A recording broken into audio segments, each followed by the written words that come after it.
9 cents. That's what breakfast cost in 1954. 9 cents bought a working man hot food, real fat, and enough fuel to survive a 12-hour shift. Today you'll spend $12 on a box of sugar and food dye that a corporation spent billions convincing your grandmother was better than what she already knew how to make. These are the 10 breakfasts they erased. Let's bring them back. Number 10. Fried egg sandwich. Bacon grease, saved in a tin on the back of the stove, because nothing got wasted. Ever. One egg hits that screaming hot fat, and the whites go lacy, crisp-edged, golden underneath while the yolk stays barely runny in the center. Salt. Pepper. 2 slices of white bread. Done. 9 cents. Enough protein and fat to carry a man through 6 hours at the plant before he even thought about lunch. Today you'll pay $9 for the same architecture on brioche with sriracha aioli and a menu description that uses the word artisanal twice. Same egg. Same bread. Same hungry person. Just a different story about who made it and why it disappeared. Number 9. Biscuits and Gravy. They called it sawmill gravy because it fed men who felled trees in the Appalachian cold before sunrise. Pork sausage crumbled back into its own rendered fat. Flour stirred in fast, then milk, slow, steady, until the skillet thickened into something that smelled like the inside of a smokehouse and tasted like it was invented by someone who understood exactly what a human body needs at 5 in the morning. Poured over lard biscuits that shattered when you pressed them open. 15 cents. The whole pan. Today that same plate sits at $18 on a reclaimed wood table under Edison bulbs with a sprig of rosemary on top that nobody asked for. Number 8. Cornmeal Mush. 19 cents bought a family of 5 breakfasts for an entire week. Not one morning. 7. Stone ground cornmeal stirred into salted boiling water until the surface bubbled slow and heavy, and the whole kitchen smelled like warm earth. Eaten hot with butter and molasses. But here is the genius. You poured the leftovers into a loaf pan overnight. By morning it had set firm. You sliced it cold, laid it in bacon grease, and the outside crisped into a golden shell that crackled under a fork while the inside stayed soft and steaming. Same 19 cents. Completely different meal. 0 additional cost. Today restaurants charge $16 for the Italian version and call it polenta. Number 7. Tomato gravy over biscuits. Nobody put this one on a food truck. Nobody gave it a rebrand. Bacon grease, a roux pushed just past golden, then home-canned tomatoes from the cellar shelf, put up back in August when the garden was heavy and the kitchen was hot. They hit the pan and the whole skillet erupts. Steam, sputtering fat, sharp bright acid meeting heat. Then it settles. Dark, rough-edged, rust-red. Poured over split biscuits until the bread drinks it from the bottom up. A dime. A literal dime on the worst week of the year. Tomato gravy never trended because it doesn't photograph pretty. It just fed people who had no margin for anything that didn't work. Number 6. Grits with red-eye gravy.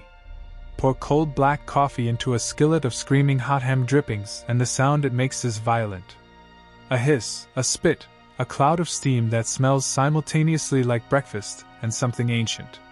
Scrape the bottom fast. Every caramelized bit of cured pork releases into the liquid, and in 90 seconds you have something thin, dark, and devastatingly complex that costs absolutely nothing because the coffee was already made and the drippings were already there. Over stone-ground grits, slow-cooked until the spoon stands up. 12 cents. In communities where cash was genuinely scarce, this plate meant something had gone right. Ham was preserved protein. Ham was survival infrastructure. Between 1950 and 1970, cereal companies ran coordinated campaigns, not just selling product, but selling shame. One generation of mothers convinced that the skillet meant backwardness. That's all it took. One generation. Number 5. Rice and milk. No sizzle. No screaming fat. No smoke. Just leftover white rice warmed in the last of the milk, a spoon of sugar stirred in, a pinch of cinnamon if the tin wasn't empty. That was it. And in the poorest households, in the deepest stretches of hard years that were still living in people's bodies well into the 1950s, This was not a backup plan. This was Tuesday. The children who ate it don't remember poverty. They remember the specific warmth of a specific bowl on a specific cold morning. Someone woke up before them and made sure there was something hot waiting. You cannot put that in a box. You cannot put that on a shelf. Number 4, Johnny Cakes. Colonial soldiers carried them in their coat pockets. Westward migrants packed them in wagon beds. The name comes from journey cake, corrupted by time and accent, because this was food engineered to go wherever the people went. Cornmeal, boiling water, salt, bacon grease, dropped onto a screaming hot griddle and left alone until the edges formed a crust the color of a new penny that shattered when you pressed it. Dense, sweet, sustaining. 8 cents for a family of 5. The same corn cake appears in Native American, African American, New England, and Caribbean traditions simultaneously, because corn fed everyone and crossed every boundary people tried to draw around food. IHOP charges $11 for a pancake. The pancake never crossed an ocean in a soldier's pocket. Number 3, milk toast. Somewhere in the 20th century, milk toast became an insult. Spineless, bland, ineffectual. The word came directly from this dish, and that rebranding is one of the small, specific cultural cruelties of the last 100 years. Because what actually happened was this: bread toasted just past golden, warm buttered milk poured slow into the bowl, nutmeg scraped across the top, the bread drinking the liquid from the bottom while the crust held just barely together. Hospitals served it. Mothers made it at 2 in the morning for children who couldn't keep anything else down. It was therapeutic food. Gentle food. And we turned its gentleness into a punchline. That is not a food story. That is a character assassination. Number 2, Scrapple. Everything left after the hog was butchered, the scraps of meat clinging to the skull, the liver, the heart, the tongue, simmered for hours with onion, bay leaf, and more black pepper than seemed reasonable. Strained, shredded, bound with cornmeal, poured into loaf pans overnight. By morning, firm and sliceable. Into a cast iron skillet, untouched, unrushed, until the crust went mahogany and shattered under a fork like a promise kept. 20 cents. A week of breakfasts. Today, Philadelphia chefs serve it at $32 a plate, and call it a heritage preparation. It was always a heritage preparation. The heritage was just poor. And the people who made it wasted absolutely nothing. Number 1, fried bread dough. This is the oldest trick in the book.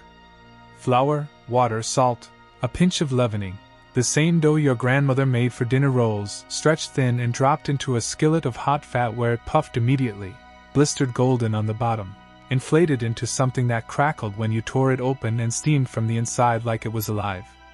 5 cents. Less than 5 cents on a bad week. Every culture on earth has a version of this. Every culture on earth arrived at the same conclusion independently, that flour and fat and heat produce something that transcends every boundary of cuisine and class and century. This was the last resort breakfast. The nothing left in the house breakfast. And it was magnificent. This week, pick one. The Johnny Cakes, the Scrapple, the tomato gravy, the fried bread dough. Make it the way she made it. Cast iron, bacon grease, no shortcuts. Then come down to the comments and tell me, would your grandmother recognize it? Because that knowledge didn't disappear. It's waiting. In a skillet. On a back burner. Right where she left it.